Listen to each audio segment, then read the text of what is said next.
All right. Today we're going to be discussing Chapter 7. Julia Woods, author of Interpersonal Communications, Everyday Encounters, talked to us about emotional intelligence, things that influence us in our life to create meaning for emotions, and obstacles for us to understand and express those emotions. Sophia, Ashley, and myself will be discussing Wood's 6 guidelines to help us understand and express our emotions and also help us to understand and respond appropriately to others. I'm going to discuss the first 2 guidelines of Wood's, emotional understanding here. The first one is first we have to be able to identify our emotions to be able to express those. Wood tells us there's a couple things that could interfere with us being able to identify our emotions. One thing is cultural, social expectations, and the second one is we can have several emotions at the same time. Wood gives us an example of the social expectations interfering is in Western cultures, men are taught not to express their emotions, so therefore they can't possibly identify those emotions. And having several emotions at the same time, it would be kind of going to a daughter's wedding and you're happy and excited because they're happy, but you're also sad because the second guideline would be to know if and when to express those emotions and how to do that effectively. We might hold back on expressing our emotions if it's not going to have any positive outcomes, or we could hold back if we just want to keep it private. And Wood tells us that's okay if it's not going to negatively affect us and others and affect our relationship with others. Now, if we do decide we want to express those emotions, she gives us 4 guidelines. First, Wood tells us that we need to be in the right frame of mind. If we're angry, say we're angry at a coworker, we don't want to go and talk to them immediately because we could say something we would regret. And Wood tells us that language is irreversible. So you might want to hold off and wait till you cool down. The second guideline is who to talk to. So again, if you're mad at a coworker, you might want to go to somebody else and talk to them first about your emotions. The third guideline is everybody up for the conversation? Because Wood tells us if we're having a conversation with somebody, we need to completely be present for that conversation. We can't be too busy or too tired to have that conversation. The fourth guideline is to be in the room and be in a place that's kind of private and not out where everybody can hear us. Now that I've discussed the first 2 guidelines about identifying our emotions and if and when to express our emotions, Sophia will be going over the next 3 guidelines. The 3 guidelines I'm going to talk about are own your feelings, monitor your self-talk, and adopt a rational emotive approach to feelings. Owning your feelings is extremely important to effective communication. As Wood states on page 209, we, not anyone else, have responsibility for our own feelings. When we accuse others, we are taking away our own accountability and not holding ourselves responsible for our own emotions. Using I statements to criticize our own personalities and self rather than putting the responsibility for our emotions on another person helps the other person listen thoughtfully and be more understanding of our emotions. We have to realize that our emotions are based off of our own choices, and we have the ability to monitor them to self.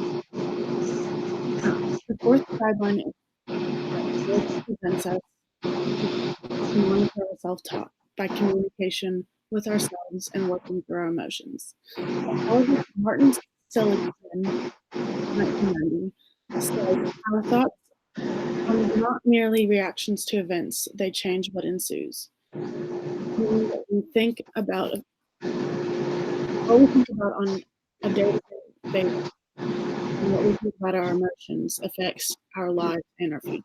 As long as we manage our self-talk and not focus on our self-defeating thoughts, we'll be helpful in managing our emotions. Until we manage our emotions effectively, we cannot change our patterns of behavior. But we're stuck in loops of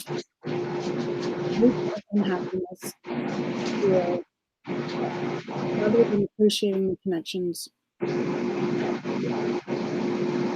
This guideline that would offers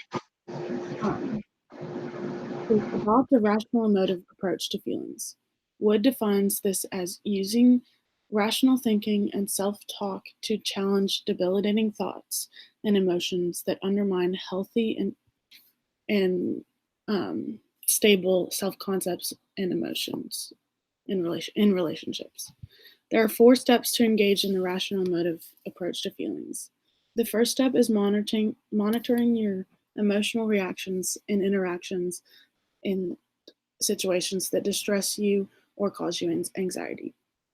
Monitor your gut feelings in those situations and take note of any signs of anxiety, like racing heart, teeth clenching, and clammy hands.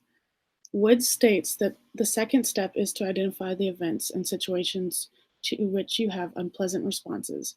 Many situations where you feel insecure when talking to someone, you feel like this person has more power than you. The third step is to tune into self-talk by identifying and defining our emotions. Are you repressing certain emotions or denying your feelings? And then the fourth step is to use our self-talk to challenge these debilitating ways of thinking about our emotions. We need to recognize that focusing on our faults and debilitating thoughts, rather than using our self-talk to question and challenge the irrational thinking that undermines us, as Wood states on page 211, can defeat our effectiveness and happiness. The final guideline presented by Woods will be presented to you by Audrey. So the final step in our guidelines today is to be able to respond sensitively when others communicate their emotions. This is important for a number of reasons, but most importantly, if you cannot gauge your response to someone appropriately when they are emotional, you can cause yourself to lose that relationship with that person. As Wood states, responding with general statements, such as, "you shouldn't feel bad," is a way of telling somebody that they shouldn't feel the way that they do. Another mistake that people make is trying to solve the problem so that feelings will go away. It may be a supportive type of comment, but it's still not what they want. They just want the freedom to vent. You can discuss emotional topics, but try not to put the conversation too much on yourself or on a story about yourself. This is just going to lead the conversation to you and away from what they're trying to feel.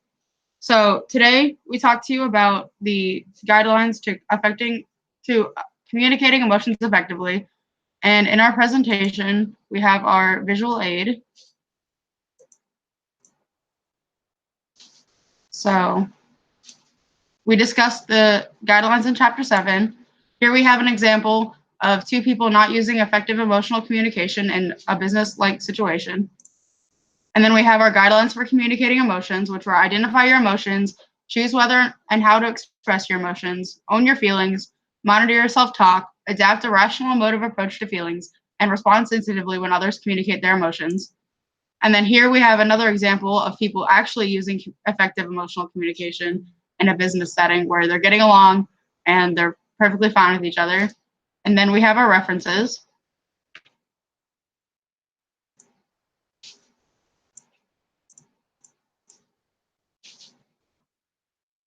So today we talked to you about those 2 guidelines. They're important for a multitude of reasons, especially if you want to keep your relationship steady and you don't want to ruin any relationships with people. If you can't control your emotions properly, then it's bound to happen. You're going to lose friends, you're going to lose possibly family members, and you're not going to be able to work in an environment where you have multiple coworkers and or employees. Yeah, so that was it. Thank you.